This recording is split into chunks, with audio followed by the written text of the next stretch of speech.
La Asociación Nacional de Jóvenes Empresarios es parte fundamental de las instituciones que en este país construyen la agenda nacional.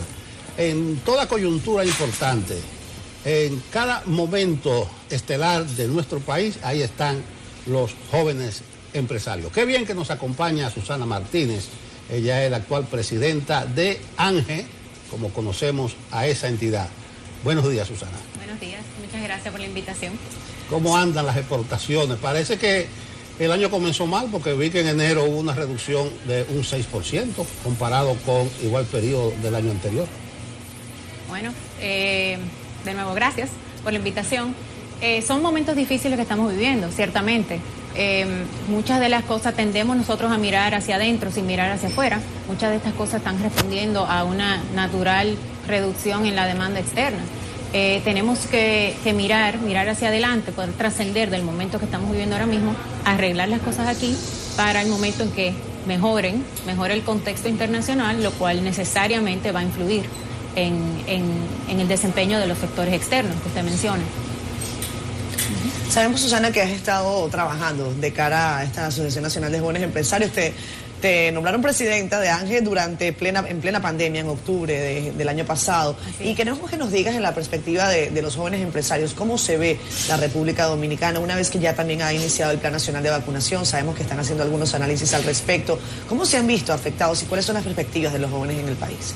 Así es, me ha tocado un tiempo, yo tengo muchos años en ANGE, tengo más de 10 años de forma voluntaria participando en esa asociación, como menciona usted, Nelson, tan importante, que ha tenido un liderazgo en la sociedad civil en la República Dominicana y se ha podido ver involucrada en todas las tomas de decisiones y la formulación de políticas públicas hacia, ¿verdad?, la competitividad. Nosotros, en el momento que yo asumí la presidencia, la Junta Directiva decidimos tomar un giro optimista, un giro positivo hacia la recuperación. Es decir, esta crisis mundial, que es ajena a la República Dominicana, es externa, exacerbó asuntos, deficiencias, fallas que venían un lastre que teníamos en torno a los sectores de salud, educación y otras partes claves fiscales de nuestro país, que creemos firmemente estamos a tiempo todavía de resolver. De modo que el llamado ha sido, y lo que nosotros nos hemos concentrado durante este tiempo, estos 6 meses aproximadamente que tengo con el honor de presidir la asociación, enfocándonos en la necesidad de combinar las medidas de corto plazo, de emergencia, las cuales estamos como sociedad enfrentando y el gobierno muy agresivamente también haciéndolo, combinado con una visión a largo plazo, puesto que en 20 años vamos a heredar nosotros los jóvenes empresarios un país, ¿verdad?, que va a acarrear asuntos que en este momento están sucediendo. De modo que es un reto importante, pero creemos realmente que puede suceder. Susana, ANGE ha tenido años muy activos, sobre todo cuando hemos tenido años electorales. Sin embargo, ahora no nos toca temporada electoral, pero nos toca una nueva batalla que tiene que ver con el proceso de levantamiento del país por el COVID-19. ¿Cómo se va a manejar la agenda de ANGE para este año 2021? Mira, mencionaba la vacunación, que no lo mencioné. Realmente es un momento muy feliz. O sea, en mi opinión, es un momento de mucho optimismo. La República Dominicana inició la jornada de vacunación y no es misterio que la vacuna es la panacea. Hay gente que dice la vacuna no es la panacea. Yo creo que sí lo es.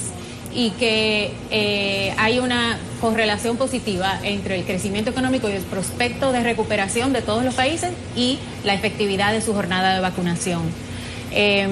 Hasta la semana pasada todavía no teníamos una claridad en cuanto a cuándo iba a iniciar la vacunación y de qué forma iba a suceder. Y realmente arrancó bien.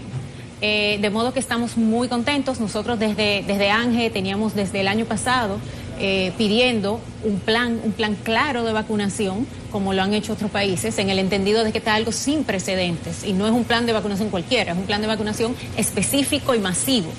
De modo que nos sentimos muy confiados en que este es el principio de una recuperación. A la par de esto, es importante, como mencionaba anteriormente, enfocarnos en las reformas, enfocarnos en mejorar, una cosa importantísima. Tenemos que enfocarnos en abrir las clases de una forma presencial, de una forma segura, con los debidos protocolos y en el momento que sea indicado, pero hacer esa planificación y enfocarnos en eso, ya que empezamos la vacunación. Y consigo las demás reformas que van a permitir que se dé una recuperación económica, porque al final de cuentas ya hay una carrera y ya empezamos. Ya estamos nosotros con los otros países compitiendo, digamos, en esa recuperación, ya nos estamos vacunando y de aquí ya al año que viene las economías se recuperan. Quiero consultarte sobre el tema del empleo, sobre todo desde la Asociación Nacional de Jóvenes Empresarios, cómo se está viendo esta situación de índole económico y social, por supuesto. También algunos factores económicos que son interesantes a analizar, tema inflación que sigue creciendo en los últimos meses, conforme ha apuntado el Banco Central. ¿Cómo se analiza el panorama socioeconómico de la República Dominicana desde Ángel?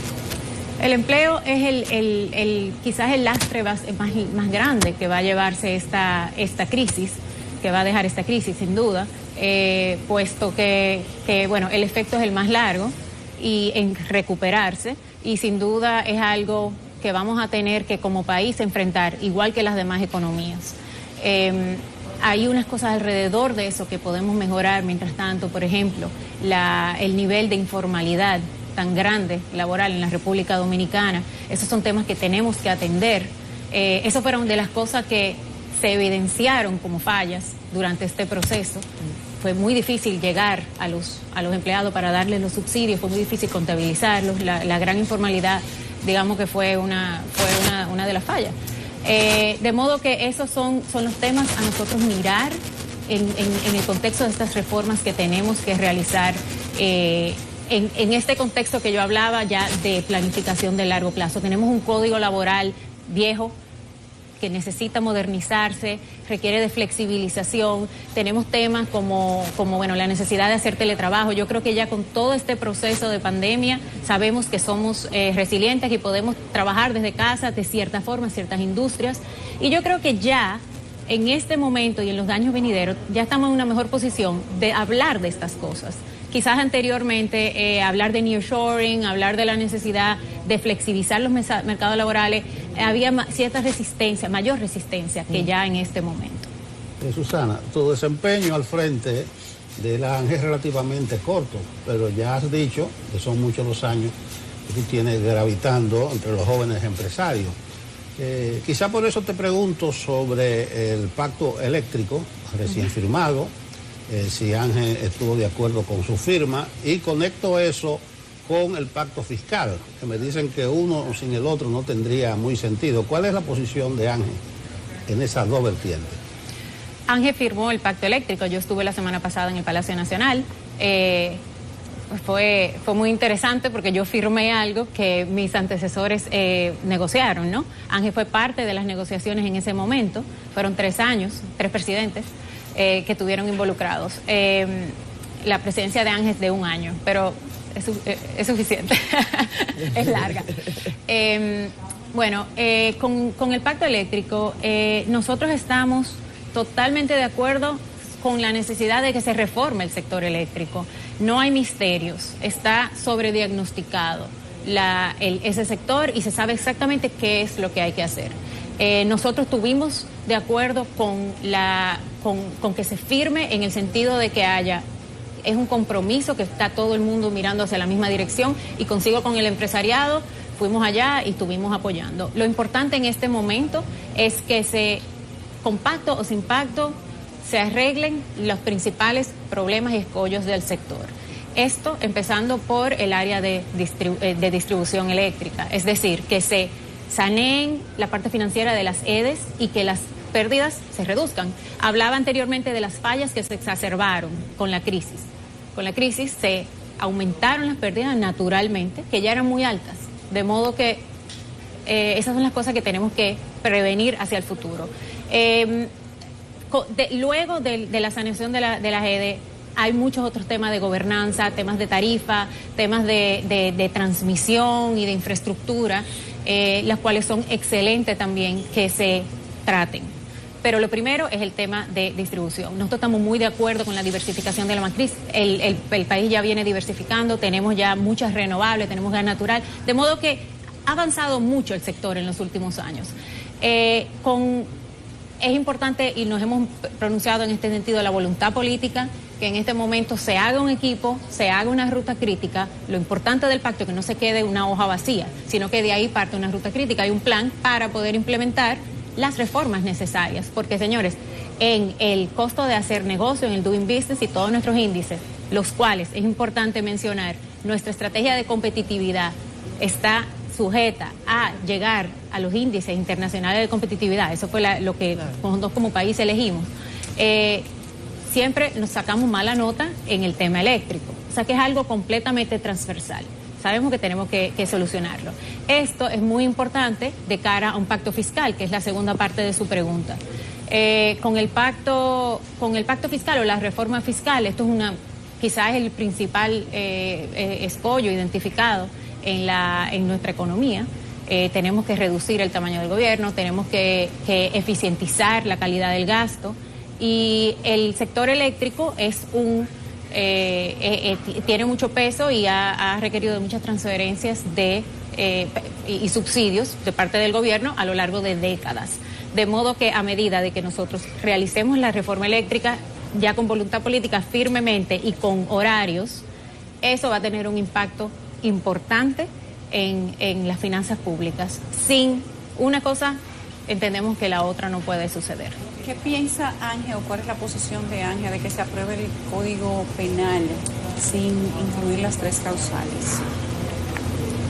Lo importante en ese sentido para nosotros es que se realicen las reformas. Y eso quizás es algo propio de la juventud, sabemos cuáles son los problemas y necesitamos atacarlos. Si una cosa está no permitiendo que la otra suceda, bueno, vamos a reinventarlo. Necesitamos que se avance con el tema del Código Penal por los temas económicos también, como por ejemplo el tema del contrabando, un problema latente ahí en República Dominicana que no todo el mundo conoce, que crea competencia desleal para las industrias. De modo que pensamos que tienen que avanzar las reformas y darle la vuelta a las cosas. ¿Está de acuerdo, Ángel, en que se avance con el Código Penal, se apruebe y que se dejen las 3 causales? Si es lo necesario, pero todo realmente también debe contar con los debidos consensos y la institucionalidad. Ángel, más bien, desde el empresariado, no tiene opinión sobre las partes más sociales, digamos, de las agendas, y estamos compuestos por personas que tenemos distintos puntos de vista, pero una cosa no debe ser una piedra de tropiezo para la otra. No debemos limitar el progreso económico y los temas importantes de competitividad sujetos a temas que no hayan podido arribarse a consensos.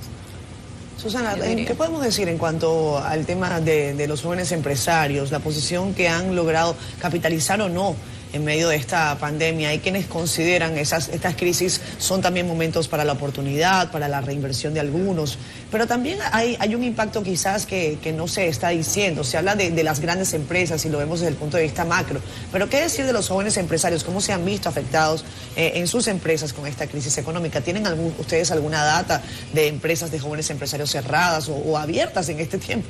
Sí, mira, en Ángel nosotros somos compuestos de 800 miembros, hay muchos empleados, muchos emprendedores, cada vez más muchos empleados y emprendedores al mismo tiempo, y sí, se ha sentido, sin duda se ha sentido, y en las comisiones de trabajo y los chats y demás sabemos que hay muchas... Hay mucha, pero como inicié la entrevista, hay mucho optimismo, ciertamente, y mucha necesidad también por discutir los temas importantes. Ángel se ha insertado en los diálogos importantes y es también por sus miembros, porque es algo que sabemos que tenemos que mirar hacia hacia el futuro. Entonces, los temas que trascienden en nuestra conversación son los temas de la Estrategia Nacional de Desarrollo, que nosotros en ese momento también nos involucramos. Hace 10 años tenemos una hoja de ruta, una hoja crítica de las cosas que tenemos que hacer. Y esta crisis, la cual es, sin duda, no debe ser no debe cambiar esto. Y realmente ese es nuestro principal llamado. En estos tiempos tenemos que concentrarnos en resolver, en la emergencia, que lo estamos haciendo, el gobierno lo está haciendo de una forma agresiva, lo está haciendo favoreciendo los negocios, apoyando a las pymes, y también combinar con las medidas sostenibles, de la sostenibilidad a largo plazo, invertir en salud, invertir en educación, abrir las escuelas, y no solo abrir las escuelas ya con una planificación a largo plazo para llegar a una educación en calidad. Y de nuevo, en el marco de la Estrategia Nacional de Desarrollo que ya tenemos y que es buena. Bueno, gracias, Susana. Esperamos que bajo tu gestión Ángel siga teniendo la pujanza de siempre. Eso espero también. Muchísimas gracias por Gracias, invitarme. gracias. Buenos días. Ha sido un placer.